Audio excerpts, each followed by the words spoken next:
پیدائشی طور پر کوئی انسان اونچا نہیں، کوئی انسان نیچا۔ اگر جماعت اسلامی انتخابات سے تائب ہو جائے تو میں اور میری تنظیم اس میں مدغم ہو جائیں گے، شامل ہو جائیں گے۔ آپ پوچھ سکتے ہیں کہ تم اپنے بارے میں فیصلہ کر سکتے ہو، اپنی تنظیم کے بارے میں کیسے کہہ سکتے ہو؟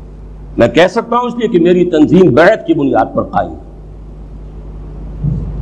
اور جماعت اسلامی میں شامل ہونے کا میرا حکم ہرگز کوئی حرام کام کا حکم نہیں ہے، لہذا وہ اپنی بیعت کی بنیاد پر پابند ہے کہ اگر میں فیصلہ کرتا ہوں تو انہیں شریک ہونا ہوگا۔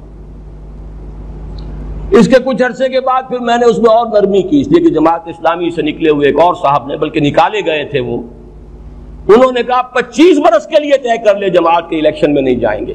میں نے کہا چلیے یہ بھی طے ہو، میری زندگی تو 25 برس کیا، 10 برس بھی اس وقت کی بات کہہ رہا ہوں، اگر ہو جائے تو بہت ہے، لیکن یہ کہ بہرحال 25 برس کا طے کر لے تو میں اپنی جماعت کو مدغم کر دوں گا۔ اب میری آفر کیا ہے؟ اس وقت میں ایک درجہ اور نیچے اترا ہوں اور میں اتمام حجت کر رہا ہوں آخری مرتبہ۔ یہ میرے 5 جو ہیں اس کے حصے ہیں اس تجویز کے، یہ تینوں تنظیمیں ایک وفاق کی شکل اختیار کریں، ادغام نہیں۔ ہمارا نظام بیعت کا ہے، ان کا دستوری ہے، ادغام نہیں، وفاق۔ نمبر 2، فکری اور عملی، ذہنی اور اخلاقی تربیت اور تبدیلی عوام کی اس میں بھرپور تعاون۔ We should pool our resources,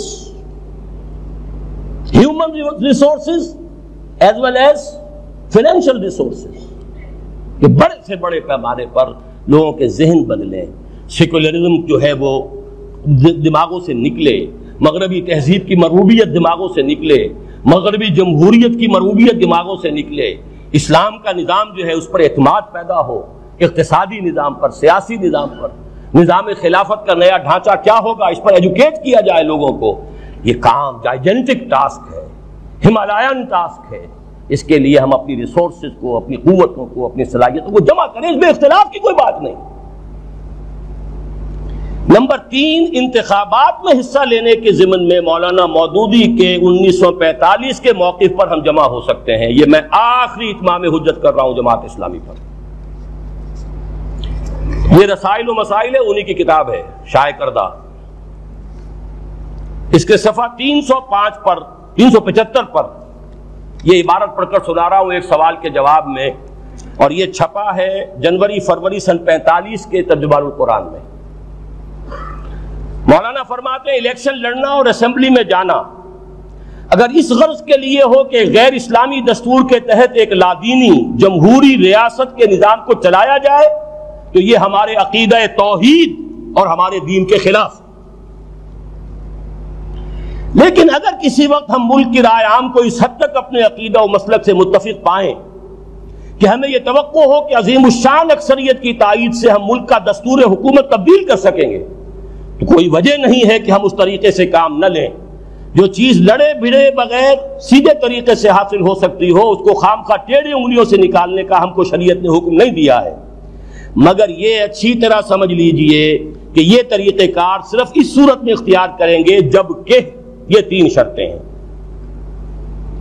اولاً ملک میں ایسے حالات پیدا ہو چکے ہوں کہ محض رائے عام کا کسی نظام کے لیے ہموار ہو جانا ہی عملاً اس نظام کے قائم ہونے کے لیے کافی ہو سکتا ہو۔ ثانیاً ہم اپنی دعوت و تبلیغ سے باشندگان ملک کی بہت بڑی اکثریت کو اپنا ہم خیال بنا چکے ہوں، اور غیر اسلامی نظام کے بجائے اسلامی نظام قائم کرنے کے لیے ملک میں عام تقاضا پیدا ہو چکا ہو۔ ثالثاً انتخابات غیر اسلامی دستور کے تحت نہ ہو بلکہ بنائے انتخاب ہی یہ مسئلہ ہو کہ اس ملک کا آئندہ نظام کس دستور پر قائم کیا جائے گا۔ میں نے حوالہ غلط دیا، وہ اگلے سوال کے جواب میں تھا، یہ ہے دسمبر سن 45 کا، جنوری فروری سے بھی 1 سال آگے گزر گیا معاملہ، دسمبر سن 45 قیام پاکستان سے پونے 2 سال پہلے کا یہ موقف ہے مولانا مودودی کا۔ اب اس کے ہوتے ہوئے انہوں نے کیسے سن 51 میں حصہ لیا، یہ علیحدہ بحث ہے، اس میں نہیں جاننا چاہتا۔ غلطی ہو سکتی ہے، نسیان ہو سکتا ہے، الانسان مرکب من الخطاء والنسیان، لیکن چونکہ سارا اندازہ ہو گیا تھا پہلے الیکشن کے بعد کہ یہ شرطیں 3 پوری نہیں تھیں، ورنہ تو کامیابی ہوتی، تو رجوع کر لینا چاہیے تھا۔ افسوس یہ ہے کہ پھر یہ کہ اس کے اوپر اصرار رہا، اپنے ہی لیول کو نیچے کرتے چلے گئے۔ لیکن بہرحال اب اس میں آخری بات کیا ہے، یہ تینوں جماعتیں جو وفاق بنائیں وہ کسی الیکشن میں حصہ لینے کا فیصلہ اس وقت کریں جبکہ یہ شرطیں پوری ہو چکی ہوں۔ یہ شرطیں حجت ہے جماعت اسلامی پر بھی، یہ شرطیں حجت ہے تحریک اسلامی پر بھی، وہ تو ہے ہی تحریک فکر مودودی اصلاً، اور اس کو میں بھی تسلیم کرتا ہوں کہ صحیح ہے۔ جھگڑا کائے کا رہ گیا؟ اب جھگڑا یہ ہے کہ یہ اسسمنٹ کون کرے گا کہ فضا تیار ہو گئی کہ نہیں ہو گئی، واقعی یہ حالات پیدا ہو چکے یا نہیں، حقیقت میں یہ شرائط پوری ہو گئی یا نہیں۔ اس کا فیصلہ میں یہ تجویز دے رہا ہوں کہ تینوں جماعتوں کی ایک مشترک مجلس مشاورت قائم کی جائے۔ میں اس میں 50% ریپرزنٹیشن جماعت اسلامی کو دینے کو تیار ہوں۔ 25% نہیں صاحب کی کل کی پیدا شدہ جماعت جو ابھی جماعت کہلانے کی حقدار بھی نہیں ہے حقیقت میں، لیکن میں انہیں اپنا بزرگ مانتا ہوں، نعیم صدیقی صاحب، صرف 25% پر میں خود قناعت کرنے کے لیے تیار ہوں۔ یہ جو مجلس مشاورت ہو، اگر اس کی 2/3 اکثریت فیصلہ کر دے کہ یہ شرائط پوری ہو گئی، اور ہر جماعت کی بھی کم سے کم نصف تعداد اس میں شامل ہو،